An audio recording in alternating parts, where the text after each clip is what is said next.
Բարև ձեզ հարգելի գործընկերներ, սկսում ենք կառավարության հերթական նիստի աշխատանքները, նախ պիտի հաստատենք օրակարգը, օրակարգի վերաբերյալ առաջարկություններ, հարցեր չկան, ըստ այդմ օրակարգը դրվում է քվեարկության, ովքեր են կողմ, դեմ չկա, օրակարգը հաստատված է, քննարկում ենք չզեկուցվող հարցերի փաթեթը, Փաթեթի վերաբերյալ առաջարկություններ, դիտողություններ, խնդրեմ պարոն Ջանջուղազյան։ Շնորհակալություն, պարոն վարչապետ, չեմ առաջարկում քննարկման առարկա դարձնել, ուղղակի կան նախագծեր, որոնց հետ կապված կոմիտեի նիստում քննարկման արդյունքները դեռևս վերջնական տարբերակում խմբագրական բնույթի արտացոլված չեն, պիտի խնդրեմ դա հաշվի առնելով հավանություն տրվի, եւ երկրորդը կան նախագծեր, որոնց դեպքում անհամապատասխանություն կա նախագծերում ներառված առաջիկա ժամանակահատվածի բյուջետային ցուցանիշների հետ, պիտի խնդրեմ, որպեսզի նախագծերը ձեզ ներկայացվեն ստորագրության, այն տրամաբանությամբ, որ դրանք չեն կարող շեղվել միջնաժամկետ ծախսերի ծրագրի բովանդակությունից, թե մակրոտնտեսական շրջանակի եւ թե բյուջետային շրջանակի իմաստով, որտեղ ենթադրվում է, որ չենք կարող ունենալ նույն ժամանակահատվածի տարբեր ցուցանիշներ կառավարության տարբեր որոշումներով արտացոլված, եթե անհրաժեշտություն կա վերադառնալ բյուջետային շրջանակներին քննարկել, ապա կարող ենք դա քննարկման առարկա դարձնելուց հետո վերանայել նաև այն ցուցանիշները, որոնք ներառված են այս նախագծերում։ Շնորհակալ եմ։ Շատ լավ, բայց պարոն Ջանջուղազյան, գործնականում հիմա այնպիսի տեքստ ասացիք, որ ենթադրում եմ պետեկամուտների կոմիտեի նախագահ կուզենա արձագանքել, բայց ես առաջարկում եմ իսկապես չքննարկել էկոնոմիկայի նախարարն էլ եւ աշխատանքային կարգով կարծում եմ պետք է քննարկել, որովհետեւ պետեկամուտների կոմիտեի խոսքը մասնավորապես վերաբերում է պետեկամուտների կոմիտեի ռազմավարության հաստատմանը եւ մենք աշխատանքային քննարկումներ ենք ունեցել այդ թեմայով եւ այո ձեր դիրքորոշումը պարզ է, հիմնավոր է, բայց նաեւ կա այլ տեսակետ, որ գուցե թե այդ ծրագրերի իրականացման համար հնարավոր կլինի ներգրավել ոչ բյուջետային միջոցներ, այդտեղ դրա հետ կապված էլ հարցեր են ծագում, բայց ես առաջարկում եմ դա աշխատանքային կարգով քննարկենք, հասկանալու համար, թե ինչքանով այս երկու մոտեցումները կարող են ձևակերպվել որպես կոմպրոմիս։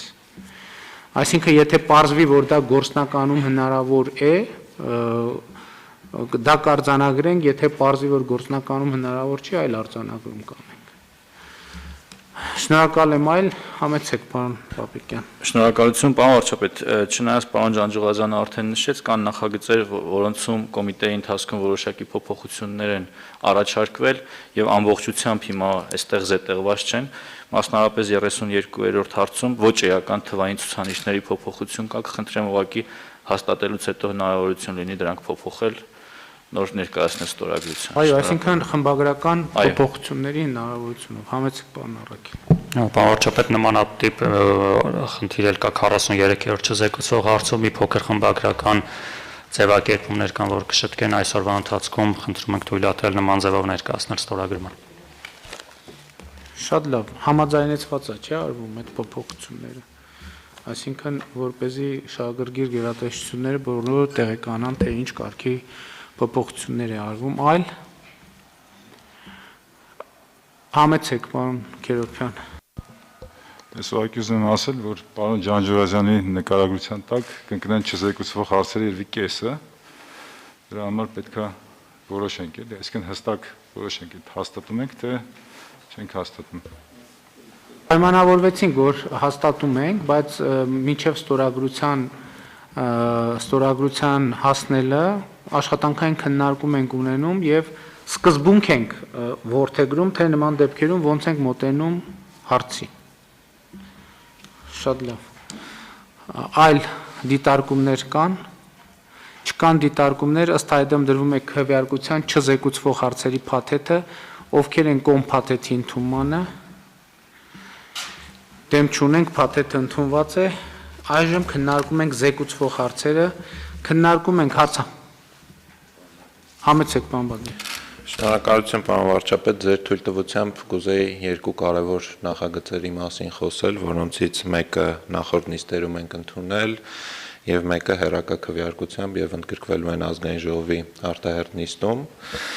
քաղաքացիական օրենսգրքում եւ Հայաստանի Հանրապետության պաշտպանության ժամանակ զինծառայողի կյանքին եւ առողջությանը պատճառված վնասի հատուցման մասին օրենքում փոփոխությունների մասին է խոսքը, որով կարգավորել ենք մի շարք հարաբերություններ, որը հնարավորություն կտա մարտական գործողություններին մասնակցած մեր հայրենակիցներին հատուցում ստանալ հիմնադրամից։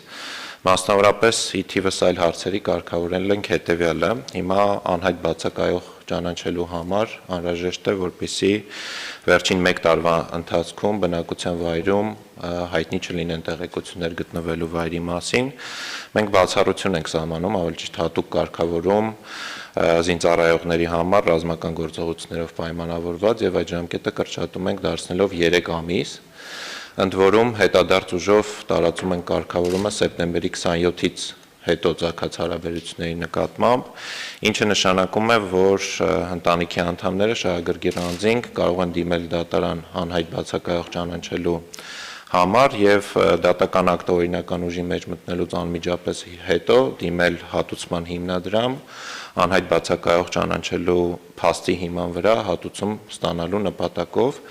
Եվ մյուս փոփոխությունը, որ անում ենք, գործող կարգավորումներով դատական ակտի օրինական ուժի մեջ մտնելուց հետո 6 ամիս պետք է անցնի, որպեսզի հատուցումը տրամադրվի։ Մենք այդ 6 ամիս ժամկետն ենք կրճատում, այսինքն եթե դիտարկենք սեպտեմբերի 27-ից հետո ցակած հարաբերությունները արդեն գրեթե արդեն չէ միանշանակ դատական ակտը օրինական ուժի մեջ մտնելու պահին այդ 3 ամիսը անցած կլինի եւ մեր հայրենակիցները հնարավորություն կունենան դիմելու եւ անհայտ բացակայողի հիմքով հատուցումը ստանալու հիշեցնեմ խոսքը գործող կարգավորումներով 82 միլիոն կամ 70 միլիոն հատուցման մասին է խոսքը կախված կարգավիճակից անձի որից 10 միլիոնը տրվում է միանվագ, մնացածը 20 տարվա մեջ ամսական հավասարաչափ բաշխվում է։ Հաջորդ փոփոխությունը, որ արել ենք, գիտենք, որ մարտական գործողություններին մասնակցել են կամավորականներ, որոնք այսպես զորահավաքային process-ում ներգրավված չեն եղել եւ գործող օրենքը այդ մասով բաց ունի։ Մենք այնպես ենք կարգավորում, որպեսզի պաշտպանության նախարարության տրված տեղեկանքի հիման վրա այն անձինք, ովքեր պայմանագրային զինծառայող չեն կամ պարտադիր զինվորական ծառայության մեջ չեն ներգրավված, ոչ էլ զորահավաքային process-ում են ներգրավել մարտական գործողություններին, իրենք հնարավորություն ունենան դիմելու պաշտպանության նախարարությանը, ստանալու տեղեկանք եւ դրանից հետո դիմելու հիմնադրամ կրկին հատուցում ստանալու համար եւ նկատի ունենալով այն հանգամանքը, որ գործող կարգավորումներով հիմնադրամի եկամուտները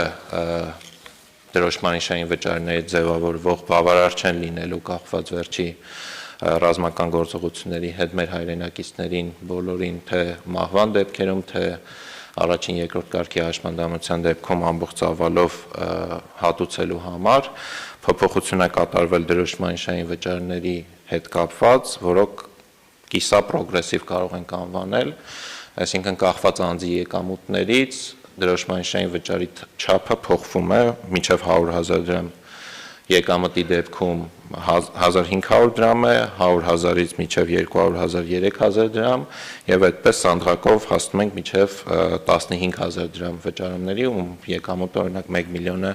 գերազանցում է եւ նույն կարգավորումը կա անհատ ձեռնարկատերերի եւ նոտարների համար նույն սանդղակով դրոշմանիշային վճարների չափը բարձրանում է, այս ամենը արվում է նրա համար, որ մեր բոլոր հայրենակիցները, ովքեր ռազմական գործողություններին մասնակցություն են ունեցել եւ վրա է հասել հատուցման դեպքը, հնարավորություն ունենա պետությունը հատուցելու, այդ թվում նաեւ կամավորականներին։ Սա այս նախագծերի մասով, որը առաջիկայում արտահերնիստում ազգային ժողովի կքննարկվի եւ ձեր թույլտվությամբ ես կուզեի նաեւ խոսք տայիք ոստիկանապետի տեղակալ պարոն Ֆիդանյանին, ով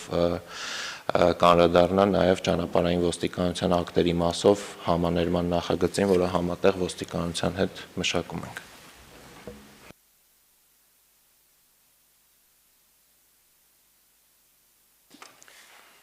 Շնորհակալ եմ։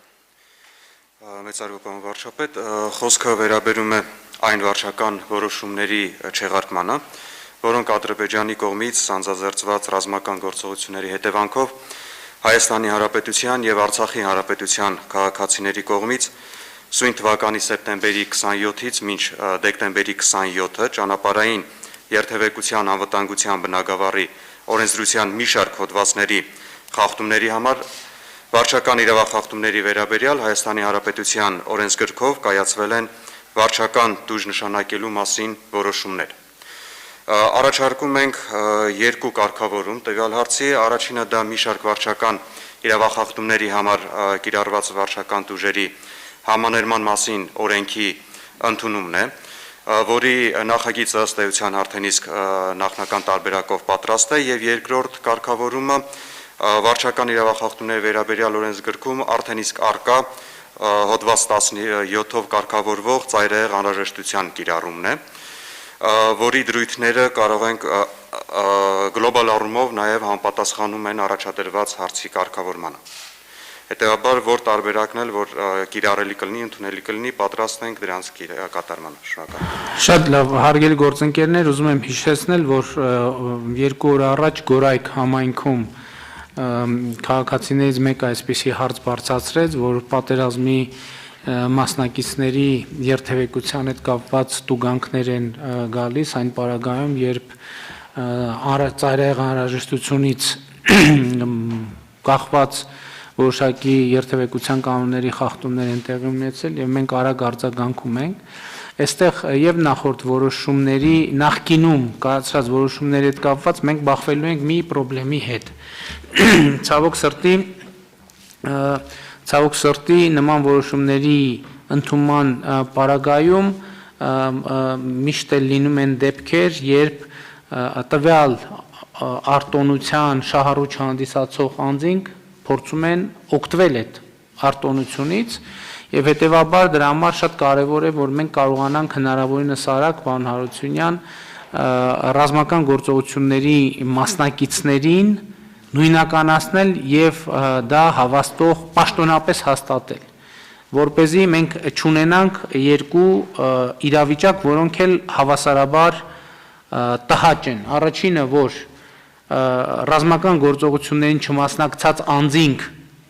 չկարողանան այդպիսի անվան ներքո հանդես գալ եւ օգտվել ամենատարբեր արտոնություններից, եւ երկրորդը ռազմական գործողություններին մասնակցած անձինք ստիպված չլինեն չափից երկար սպասել, որպեսզի իրենց այդ մասնակցության փաստը պաշտոնապես հաստատվի եւ այսինքն նրանք ավելորդ քաշքշուկների մեջ չընկնեն եւ սա շատ կարեւոր է, որ պաշտպանության նախարարությունը այստեղ մաքսիմալ էֆեկտիվ եւ արդյունավետ գործի, որպեսզի այդ հավաստիացումները լինեն։ Իհարկե ես կարծում եմ, այս դեպքում կարող ենք պետք է մենք մտածենք նաեւ այն կամավորների մասին, ովքեր ճիշտ է իրանք ռազմական գործողություններին ամենաակտիվ մասնակցություն չեն ունեցել, բայց որոշակի կամավորական աշխատանք են իրականացրել։ Այս քննարկումների ընթացքում թերևս այս հարցի նույնականացման, այս շահառուների այս խմբի նույնականացման մասին էլ պետք է մտածել, որ եւ ինչ որ որոշում կայացնել։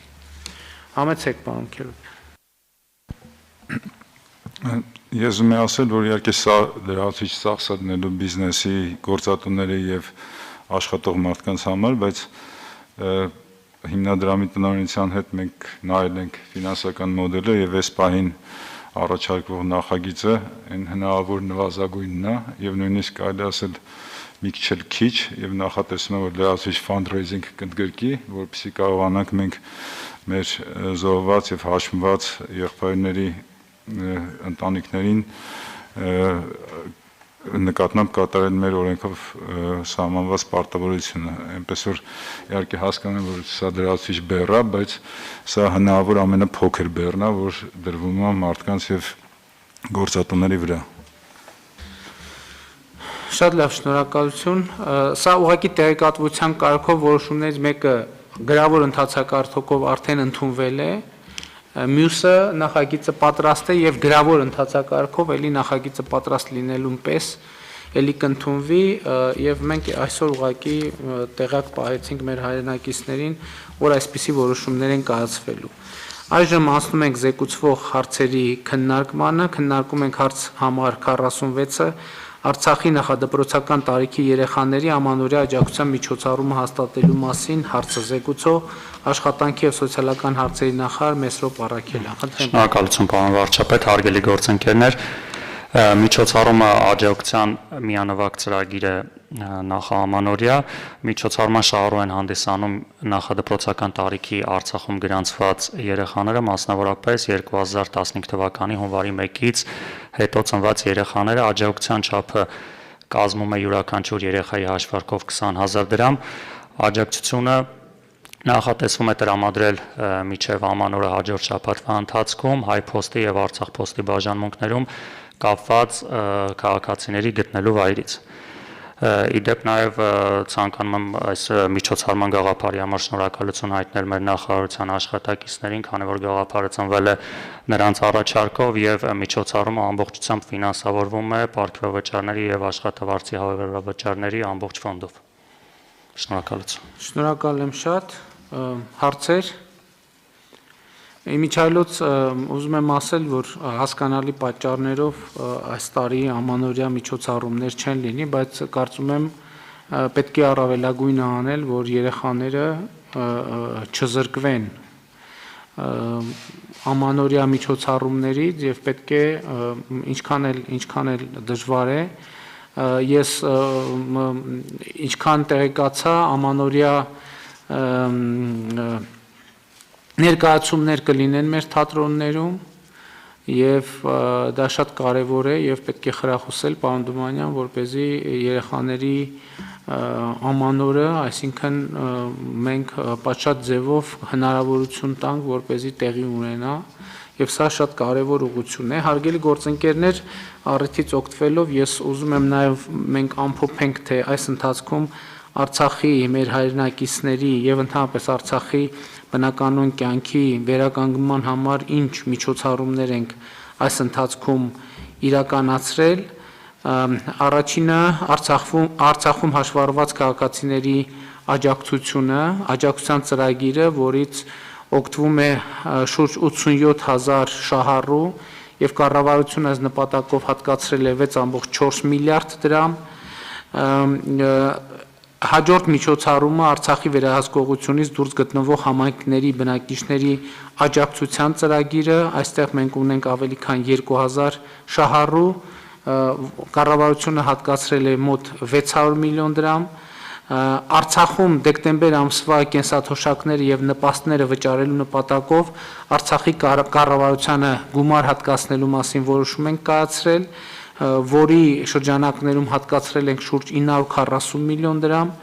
Արցախում պետական աշխատողների դեկտեմբեր ամսվա աշխատավարձերը վճարելու նպատակով Արցախի կառավարությանը գումարի հատկացում, այս նպատակով հատկացրել ենք մոտ 3.1 միլիարդ դրամ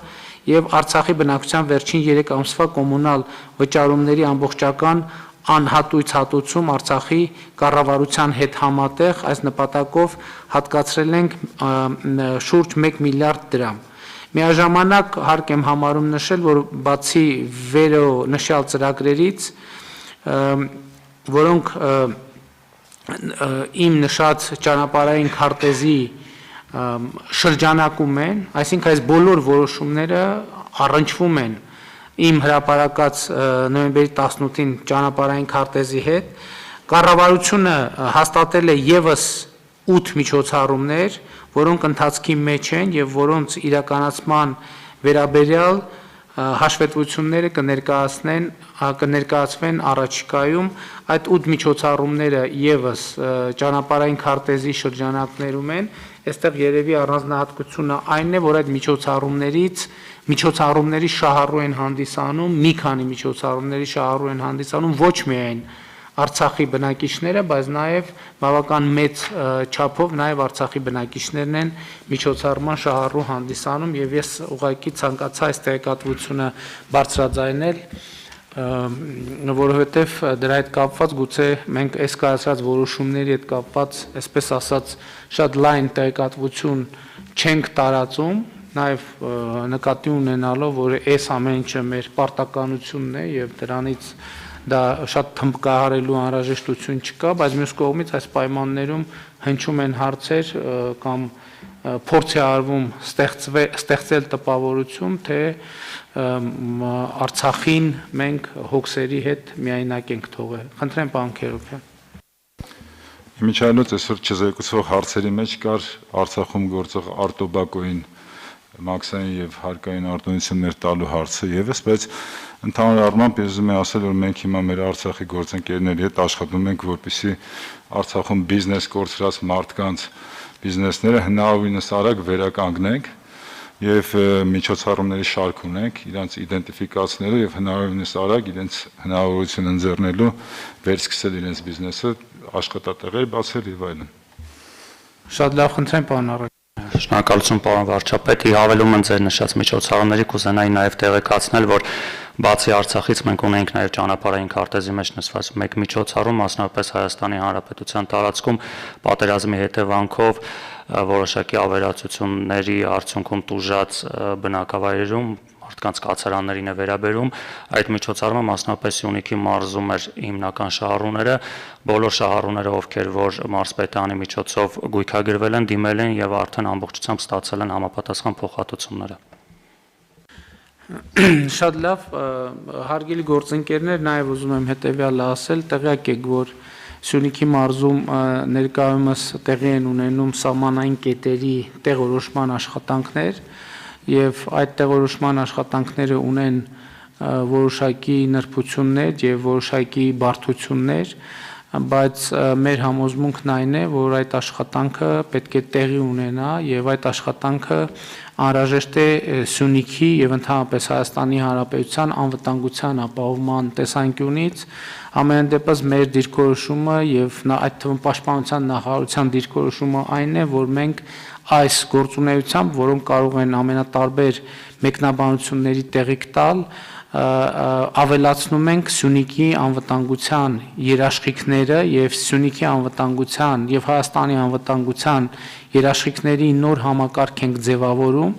Իհարկե այնտեղ կարող են երկու բնակավայր ունենք, որոնց հետ կապված կարող են ծագել որոշակի հարցեր, մեկը Սյունիքի մարզի Որոտան համայնքի մասին է, գյուղի բնակավայրի մասին է, երկրորդը Շուռնուղ բնակավայրի մասին է, որտեղ կան որոշակի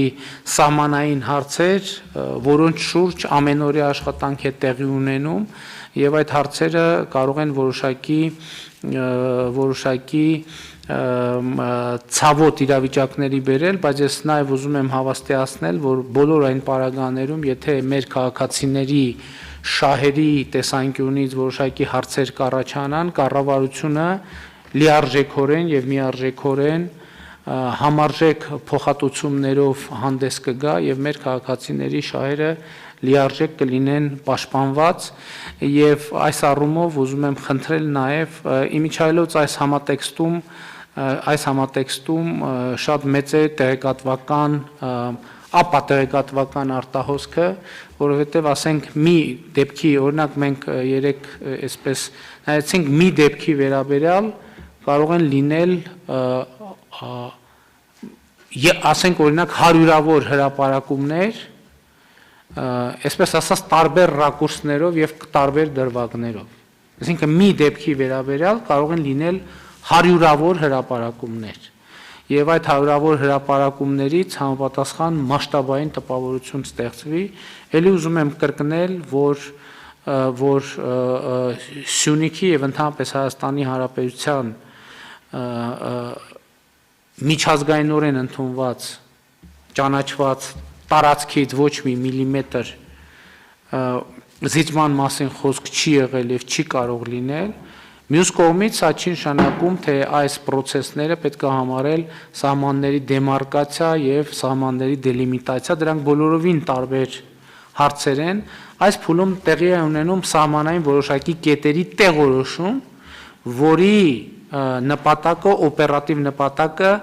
անվտանգության ապահովումն է, այսինքն այդ տեղորոշումները իրականացնել այնպես, որ անվտանգության որոշակի համակարգ գործի եւ այդ անվտանգության համակարգը լինի գործուն։ Եվ սա արվում է, ելի կրկնում եմ, անվտանգությունը ապահովելու համար։ Իհարկե մենք ունենք նոր իրավիճակ եւ այդ նոր իրավիճակը, նոր իրադրություն եւ այդ նոր իրադրությունը նոր որոշակի էմոցիաներ է առաջացնում, բայց ելի եմ ասում, մենք պետք է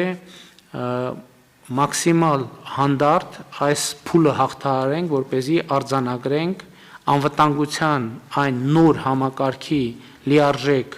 գործունեությունը, որը մենք այսօր կառուցում ենք, ստեղծում ենք կամ արդեն իսկ տեսականորեն ստեղծել ենք, մնում է դա գործնականում իրականություն դարձնել։ Այսօր ես առավոտյան նաև քննարկում եմ ունեցել Հայաստանի սահմանապահ զորքերի հրամանատարի հետ, տվել եմ կոնկրետ հանձնարարականներ եւ թե ինչպես մենք այս process-ը կառավարենք, որպեսզի հնարավորինս սահուն ընթանա եւ մեր քաղաքացիների շահերը մաքսիմալ պաշտպանված լինեն։ Այդ թեման նաև փոխվարչապետի հետ ենք քննարկում, պաշտպանության նախարարի հետ, ազգային անվտանգության ծառայության տնօրենի, գլխավոր շտաբի պետի հետ եւ ելի իմ կոչը եւ խնդրանքը այն է, որ մենք այսինքն այդ իրողություն լինելու է մի դեպքի վերաբերյալ կարող են լինել հազարավոր հրապարակումներ 4 դեպքի վերաբերյալ կարող են լինել 4000-ավոր հրապարակումներ, բայց դա չի նշանակում, թե մենք գործ ունենք 4000 կամ 5000 կամ 10000 տարբեր դեպքերի հետ։ Մենք հստակ գիտենք, ընդ որում սանտիմետրի ճշգրտությամբ գիտենք, թե որտեղ է որ մենք կարող ենք խնդիր ունենալ, ընդ որում նախնական կոմունիկացիա մեր մոտ եղել է խորհրդակցություն դեռ 10 օր առաջ եւ եղել է հանձնարարական, որ նախնական կոմունիկացիա արվի այդ հատվածների բնակիչների հետ եւ նրանց մանրամասն տեղեկատվություն տրվի, թե ինչ process է տեղի ունենում, ինչ նպատակով է տեղի ունենում եւ որ ամենակարևորն է քաղաքացիների հնարավոր գույքային վնասները կառավարությունը ամբողջությամբ եւ լիարժեք կփոխհատուցի։ Սա որպես արձանագրում, այժմ ես առաջարկում եմ, որ քվեարկության դնենք հարց համար 46-ը, որ վերաբերվում էր Արցախի նախադպրոցական տարիքի երեխաների ամանորյա աջակցության միջոցառումը հաստատելու համար։ Մենք երեխաներին 20000 դրամ շոկոլադի գումար ենք հատկացնում, այսինքն ձմեռ պապիկ ավելի ճիշտ։ Ովքեր են դեմ որոշման ընդունմանը, դեմ չկա, որոշումն ընդունված է։ Քննարկում ենք հարց համար 24-ը Երևան քաղաքի Մամիկոնյանց եւ Արամ Խաչատրյան փողոցներին հարակից տարածքների նկատմամբ հանրության գերակա շահ ճանաչելու մասին հարցազեկուցող տարածքային կառավարման եւ ենթակառուցվածքների նախարար Սուրեն Պապիկյան։ Խնդրեմ, պարոն Պապիկյան։ Շնորհակալություն, մեծարգո վարչապետ, հարգելի գործընկերներ։ Սույն նախագծով նախատեսվում է Երևան քաղաքի Արաբկիր վարչական շրջանում Մամիկոնյանց եւ Արամ Խաչատրյան փողոցները միացնող ճանապարհահատվածի կառուցում։ Ճանապարհաշինական ծրագիրն իրականացնելու համար անհրաժեշտ է տարածքի նկատմամբ ճանաչել հանրային գերակա շահ։ Նախատեսված ճանապարհահատվածի կառուցմամբ զուգահեռ տրանսպորտային հաղորդակցուղով հնարավորինս կթեթևացվի Կոմիտասի պողոտայի երթևեկությունը, ինչպես նաև կբարելավեն թաղամասի տարհանման ելքերը։ Կառուցվելիք ճանապարհահատվածն անցնում է կառուցապատված հատվածով, հատում է նախկին երկաթգիծը։ Վերականգնվող տեղամասի երկարությունը մոտ 0.265 կիլոմետր է։ Ճանապարհի սկիզբը սկսում է Մամիկոնյանց փողոցից դեպի Մամիկոնյանց 49 նորակառույց շենքի բակ տանող հատվածից, հատում է նախկին երկաթգծի ճանապարհը եւ միանում է գործող Արամ Խաչատրյան փողոցի սկզբնամասին։ Հավելեմ, որ այս ճանապարհը շատ կարևոր նշանակություն կարող է ունենալ Արաբկիրի համար, որովհետև այն գերծանրաբեռնված Կոմիտասի պողոտայի համար իրոք կարող է հանդիսանալ որպես այլընտրանքային ճանապարհ։ Շնորհակալ եմ, խնդրում եմ հաստատել։ Խնդրեմ հարցեր։ Չկան հարցեր, ըստ այդմ դրվում է քվեարկության, ովքեր են դեմ որոշման հաստատմանը։ Դեմ չկա, որոշումն ընդունված է։ Քննարկում ենք հարց համար 32-ը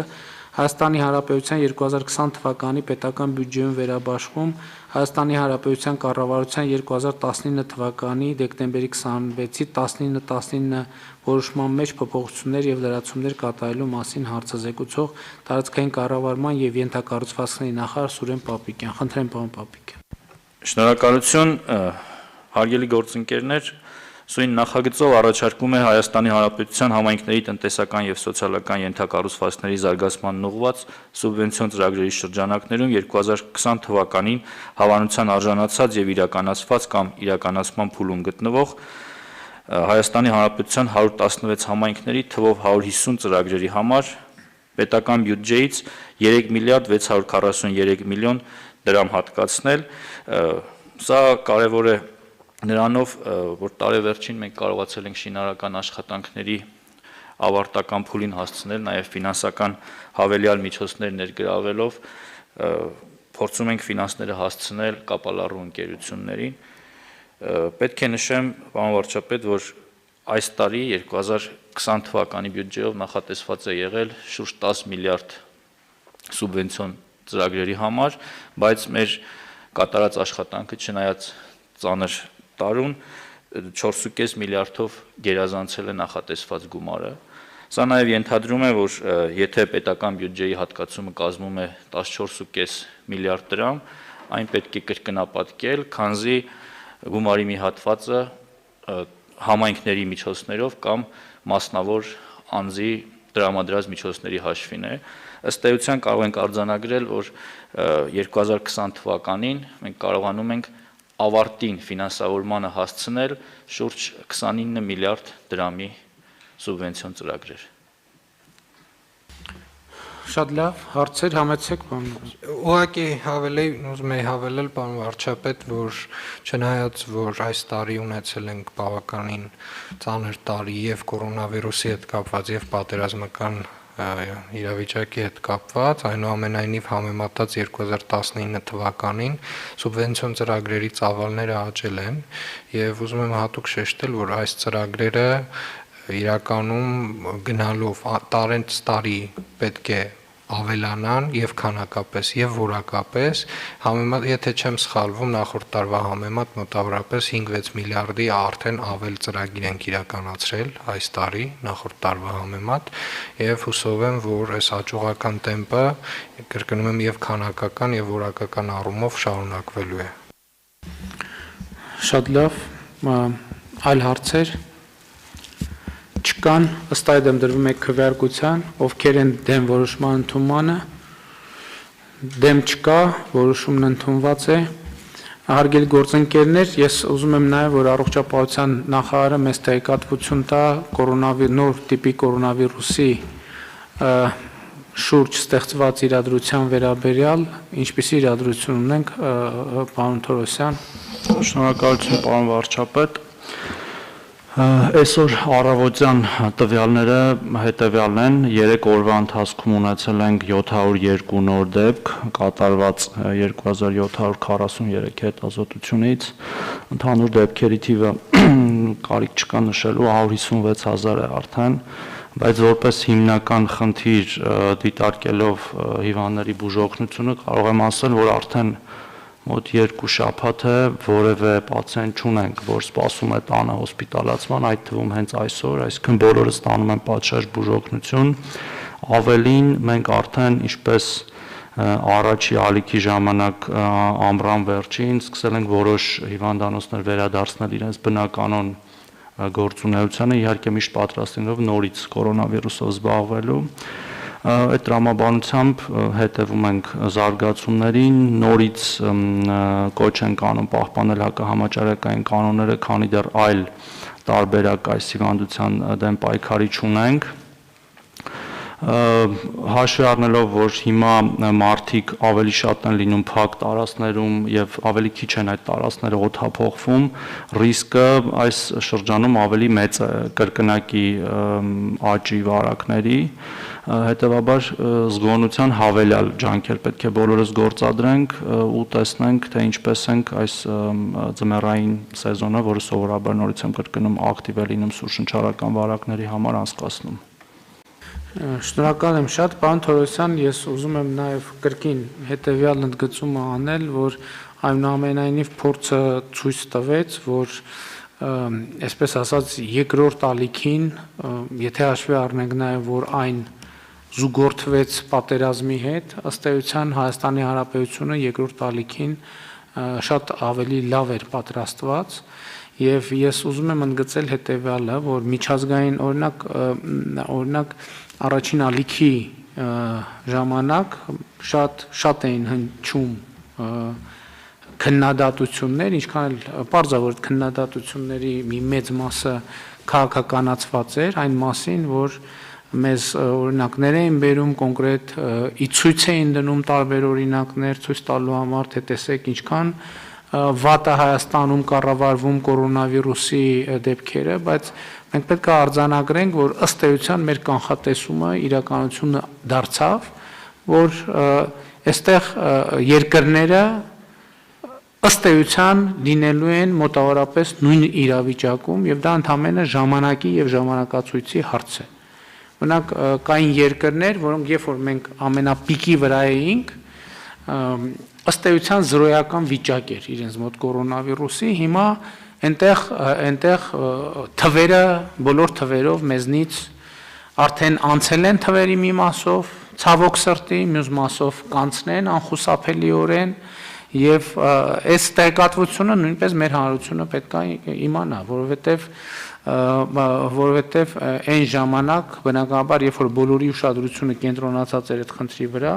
բոլորը դրա մասին էին խոսում, քննարկում, իսկ հիմա երբ որ իրադրությունը փոխվել է եւ ըստ էության մեր կանխատեսումը միջազգայինորեն իրականություն է դարձել, դրա այդ թեմայի վրա առանձնապես ուշադրություն դարձնող չկա, ես այն չի եմ ասում, որպեսզի մենք նաև այս առումով կարողանանք կոմունիկացիա իրականացնել։ Համեցեք պարոն Թորոսյան։ Մի բան էլ հավել եմ պարոն վարչապետ, ի ապացույց նրա, որ մեր համակարգը եւ մեր ընդունած որոշումները այնուամենայնիվ ճիշտ են եղել, դա մահացության թիվն է կորոնավիրուսային հիվանդությունից, որը շատ ցածր է, մոտավորվում է մոտավորապես 1.5%-ի շրջանակներում, ուզում եմ հիշեցնել, որ հենց էպիդեմիայի սկզբներում այդ թիվը հաճախ մեզնից շատ զարգացած երկրներում, այսքան մեծ հնա մարդաշնչով ունեցող երկրներում եւ լավ համակարգեր տատանվել է օրինակ 7-8 մինչեւ 10%-ի շրջանակներում։ Ներողություն, որպեսզի ճշգրտենք, մեր թիվը ցածր է միջազգային միջինից։ Մեր թիվը միշտ ցածր է եղել, այսինքն նույնիսկ այդ վատ ժամանակները երբեք չի անցել 2%-ից, բայց հիմա ավելի ցածր է, որովհետև հայտնաբերելիությունը եւ տեստերի հնարավորությունները աճելով մենք նաեւ շատ ենք հայտնաբերել եւ այդ թիվը դրանով է հաշվարկվում։ Իհարկե ուրիշ երկրներում էլ է իջնում, որտեղ իրանք էլի վերջո պատրաստվեցին, բայց մենք ավելի արագ ենք պատրաստվել այս ամեն ինչին, թե գարնանը, թե ամառվա ընթացքում, թե մինչ օրս։ Հետևաբար դա շատ կարևոր ցուցանիշ է եւ միայն այդ մեծ թվով չի որ որոշվում է թե երկիրը ինչքանով է լավ տարել այս մարտահրավերը կամ դիմագրավել, խոսքը ընդհանուր թվի մասին է, թե ինչքան հիվանդ ենք ունեցել, այլ ինչքան փրկված հիվանդ ենք ունեցել, որը որ մենք շատ լավ դիրքերում ենք։ Համեցեք պարոն։ Շնորհակալություն պարոն վարչապետ։ Ուզում եի ուղղակի նշել, որ ընդհանուր առմամբ կորոնավիրուսի դեմ պայքարի այն գործիքակազմը, որը մենք կիրառել ենք, հիմնականում կարելի է ասել արդեն պայքարը սկսելուց 1.5-2 ամիս հետո հիմնական ուղղությունը կենտրոնացում է եղել է բուժական հատվածի վրա, հնարավորինս ավելի ոչ իմպերատիվ գործիքներով փորձել զսպել նաև ունեցել ենք նաև այդպիսի քաղաքականություն, ինչպիսին են օրինակ դիմակները, զսպել տարածման արագությունը, որովհետև տարածումը բացառել ուղղակի անհնար է եղել եւ ուզում եմ հատուկ շեշտել մեր բժիշկների դերը եւ ընդհանուր առմամբ առողջապահության նախարարության եւ առողջապահության նախարարի անձամբ դերը այս ամբողջ process-ում, ովքեր որ եւ պատերազմի ընթացքում պայքարել են փաստացի երկու ուղղությամբ եւ կորոնավիրուսի դեմ եւ պատերազմական գործողությունների հետևանքով առաջացած խնդիրների դեմ եւ կարող եմ ասել, որ հնարավոր լավագույն աշխատանքն են կատարել եւ պետք է հատուկ շնորհակալություն հայտնենք իրենց։ Այո, լիարժեք կիսում եմ ձեր կարծիքը, պարոն Ավինյան, եւ ուզում եմ ընդգծել նաեւ հետեւյալը, հարգելի գործընկերներ, բնականաբար մեր այսօրվա ամենահրատապ խնդիրը շարունակում է մնալ մեր գերեվարված հայրենակիցների վերադարձի եւ անհետ կորածների գտնվելու վայրը եւ ճակատագիրը հայտնաբերելու գործընթացը ես ուզում եմ ասել հետեւյալը, որ կառավարությունը ամենօրյա ռեժիմով աշխատում է այդ ուղղությամբ, ուղղակի այստեղ կան հարցեր, որոնց հրապարակայնությունը, որոնք անհամատեղելի են հրապարակայնության հետ, այսինքն ինչքան շատ հրապարակային լինի, այնքան ավելի կդժվարանա եւ վնաս կտա միայն գործին։ Մենք ունենք մի ցավալի գործընթաց, որի մասին հրապարակային խոսելը ոչ թե վնասակար է, այլ ուղղակի շատ ծանր է, բայց այնուամենայնիվ հարկ եմ համարում նաև խոսել այդ մասին։ Մենք ունենք մարմինների նույնականացման գործընթաց ԴՆԹ տեստերով եւ ուզում եմ նաև տեղեկացնել, որ այդ գործընթացը արագացնելու համար առողջապահության նախարարությունը ձեռք է բերել համապատասխան սարքավորման երկրորդ հոսքագիծը, որը արդեն ճանապարհին է, եւ մենք սպասում ենք, որ առաջիկա օրերին այն կհասնի Հայաստանի Հանրապետություն եւ կսկսի գործարկվել։ Այսինքն ձեռքբերումը փաստացի արդեն տեղի է ունեցել եւ մենք այսօր սպասում ենք, որ այո, պարոն վարչապետ, ընդհանրապես թողունակության բարձրացումը պատերազմի հենց առաջի օրերից էլ իրականացվել է, սկսած նրանից, որ 24 ժամյա գրաֆիկով ենք սկսել աշխատել, հավելյալ որոշ ձեռքով կատարվող գործողություններ ավտոմատացրել ենք, վերջացրած լրիվ նոր երկրորդ զուգահեռ հոսքագիծ ունենալուն, հոսքագիծը ճանապարհին է, մոտ օրերս կլինի Երևանում, կտեղադրվի, կգործարկվի եւ որոշ փոքր վերապատրաստումներ կանցկացվի անձնակազմի, ինչը թույլ կտա կրկնապատկել մեր հզորությունները, նաև դրան զուգահեռ այդ իմ ասած թողունակության մեծացման այլ գործընթացներ են արվում, ծրագրային ապահովման, կրկին որոշ ձեռքով կատարվող պրոցեսների ավտոմատացման, ուզում եմ եւս մեկ անգամ շեշտել, որ դա միամոմենտ եւ շատ པարզ գործընթաց չէ, շատ բարդ բազմակոմպոնենտային գործընթաց է, դրանով է պայմանավորված դանդաղությունը, ես դրան կանվանեի թվացial դանդաղություն, որտեղ թվերով մենք շատ մեծ ծավալ ենք իրականացրել, մոտավորապես մեր գործող թվերից օրական մինչ պատերազմյան մոտավորապես մի 10 անգամ ավել արվում հետազոտություններ, քան մինչև դա։ Շնորհակալություն։ Մի խնդրել եմ ուզում անդրադառնալ, պարոն Թորոսյան, մենք ցավոք ունեցել ենք մի քանի դեպքեր, երբ որ նույնականացումը հետագայում պարզվել է, որ այդքան էլ ճշգրիտ չի իրականացվել, բայց նաև եթե ես չեմ սխալվում, դա ոչ թե, այսինքն այդպիսի դեպքերը նույնպես կանոն են համարվում, այսինքն այնպես չի, որ մենք բարձր որակով չենք անում, դրա համար չի, այդպես աշխարհում լինում են այդպիսի դեպքեր, ցավոք սրտի։ Եթե թույլ տաք, պարոն վարչապետ, իմ իմացած հիմնական մի քանի այդ իրոք մի քանի դեպքերը ավելի շատ շտապելու արդյունք են, ոչ ԴՆԹ-ով նույնականացնելու, այսինքն եղել է վիզուալ նույնականացում, որից հետո ԴՆԹ-ն այնուամենայնիվ անելուց հետո պարզվել է, որ այդ վիզուալ նույնականացումը այդքան էլ ճիշտ չէր, դրանով է պայմանավորված եղել սխալը, ոչ թե բուն ԴՆԹ-ի սխալով, որտեղ եթե մենք 100%-անոց համընկնում չենք ունենում, մենք չենք ասում, որ դա այո նույնականացված է։ Հա, շատ շնորհակալ եմ պարզաբանման համար, որովհետև հարազատներից, ընտանիքի անդամներից ահազանգել էին, որ այսպիսի խնդիրներ են նաև ծագում եւ ձեր հրապարակային պարզաբանումը կարևոր է, որպեսզի մենք ավելի լավ պատկերացնենք իրավիճակը։ Շնորհակալ եմ հարգելի գործընկերներ, մեր նիստի օրակարգը սպառված է, նիստը ավարտված։